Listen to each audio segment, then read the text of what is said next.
स्वातंत्र्याच्या पूर्वीचा काळ जर बघितला तर आपल्या देशाची खूप दयनीय अवस्था होती आणि ही अवस्था केली होती इंग्रजांनी. मग आता इंग्रजांच्या तावडीतून देश सोडवायचा तर अनेक क्रांतिकारी वीरांनी आपल्या प्राणाची बाजी लावली. वीर मरण आले.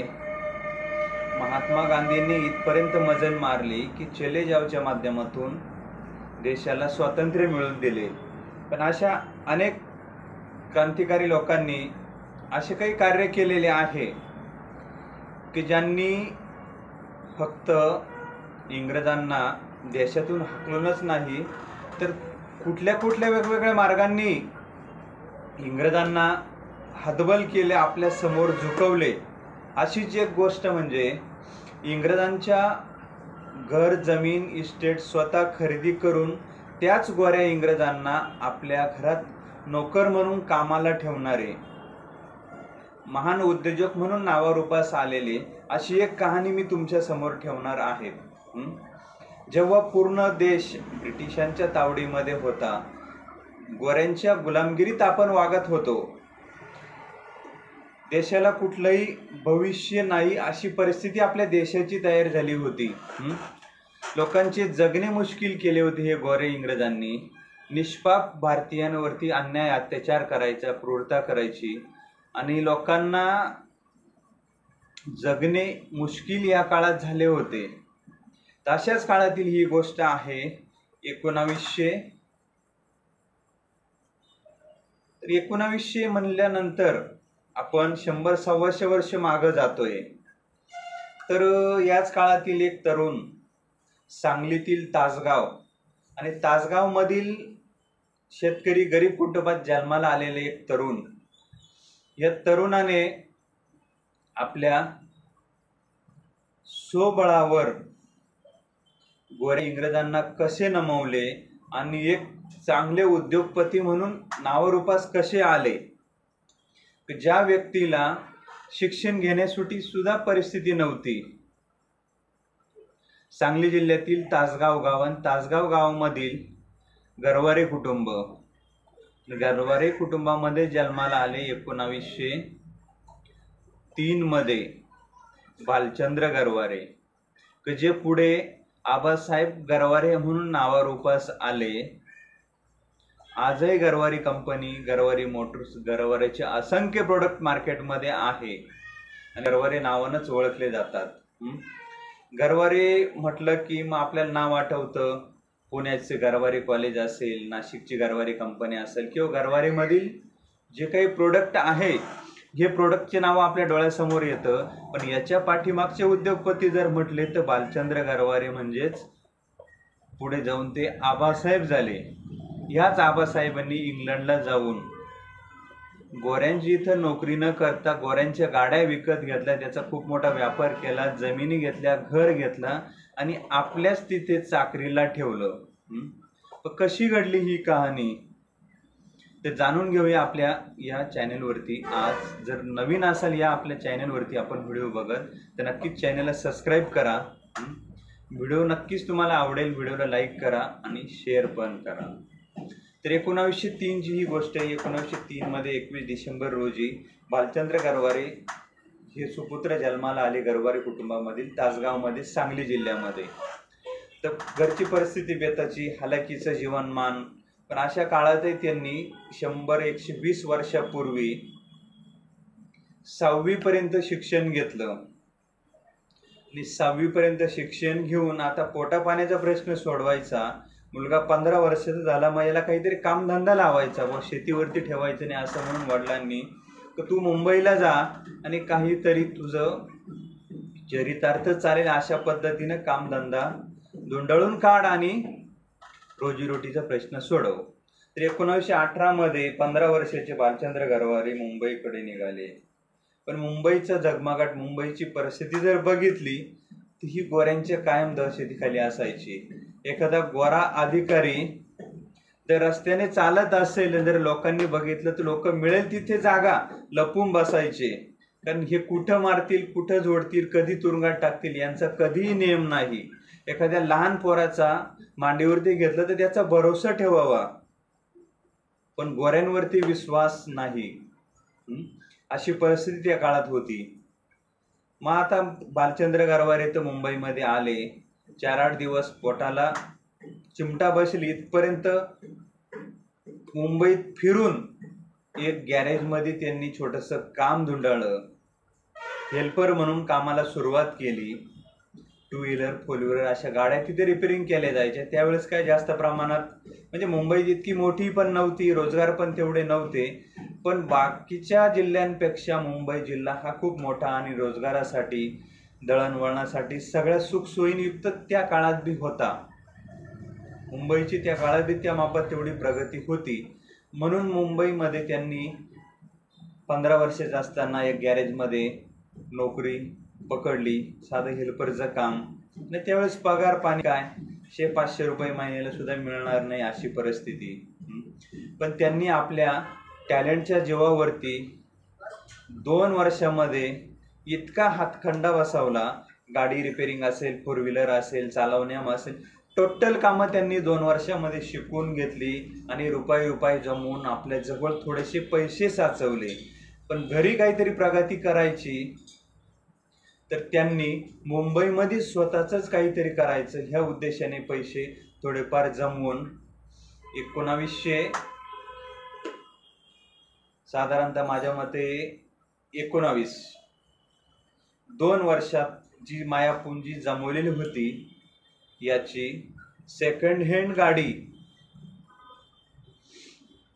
खरेदी विक्रीचा व्यवसाय त्यांनी चालू करायचा ठरवलं आणि त्याला नाव दिलं त्यांनी डेक्कन मोटर.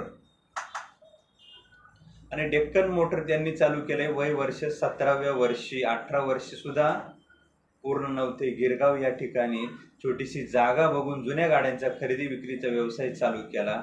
म्हणजेच एक एजन्सी चालू केली, गाड्यांचे एजंट बनून खरेदी विक्रीला सुरुवात केली. पण त्या काळात पुरेशा गाड्या नाही. गाड्या यायच्या कुठून? कधीतरी एखाद्या जिल्ह्यामध्ये तालुक्यामध्ये एखाद्या 2-4 गाड्या सापडायच्या. अख्ख्या मुंबईमध्ये जर बघितलं तर बोटावर मोजण्या इतक्या, आणि त्याही पण बघितल्या तर गोरे अधिकारी गोऱ्यांकडेच इंग्रजांकडेच त्या गाड्या असायच्या.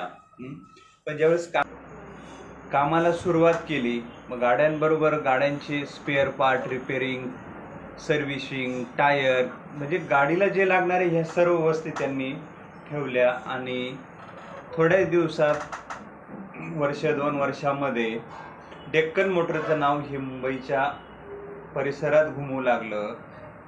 हे नाव घुमता घुमता गोऱ्या अधिकाऱ्यांपर्यंत हे नाव पोहोचलं.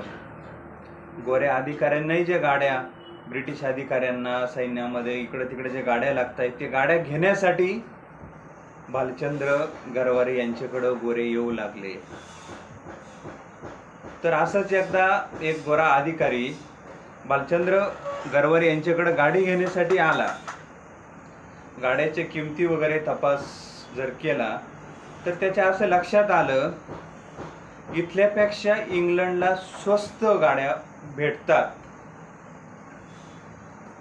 तर हे गरवाऱ्यांच्या लक्षात आलं आणि त्यांनी अजून अधिक माहिती काढली.